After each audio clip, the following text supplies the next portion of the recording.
ନରମ ଓ ଫୁଲାପୁରି। ସକାଳର କୋମଳ ସୂର୍ଯ୍ୟକିରଣ ସୁମିତ୍ରାଙ୍କ ପରିଷ୍କାର ରୋଷେଇ ଘରର ଝରକା ଦେଇ ଭିତରକୁ ଆସୁଛି। ଚୁଲି ଉପରେ କଳାଇରେ ତେଲ ଗରମ ହେଉଛି ଏବଂ ପାଖରେ ଆଟା ଦଳା ହୋଇ ରଖାଯାଇଛି। ସୁମିତ୍ରା ହସକାନ୍ଦ ଭରା ମୁହଁରେ ରୋଷେଇ କାମରେ ବ୍ୟସ୍ତ ଅଛନ୍ତି, ଯେତେବେଳେ କି ରୋଷେଇ ଘରୁ ସୁନ୍ଦର ବାସ୍ନା ଆସୁଛି। ପୃଷ୍ଠଭୂମିରେ ସକାଳର ଚଢ଼େଇମାନଙ୍କର ମଧୁର କାକଳି ଶୁଣାଯାଉଛି। ସକାଳର ନୂଆ ଆଲୋକ ସହ ସୁମିତ୍ରା ଦେବୀଙ୍କ ଗୃହରେ ଏକ ନୂତନ ଉତ୍ସାହର ପବନ ବହିବାକୁ ଲାଗିଥିଲା।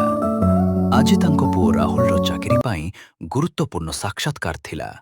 ତେଣୁ ସୁମିତ୍ରା ତାଙ୍କ ମନପସନ୍ଦର ଗରମ ଗରମ ଫୁଲାପୁରି ଓ ଆଳୁ ତରକାରୀ ବନାଇବାକୁ ସ୍ଥିର କରିଥିଲେ।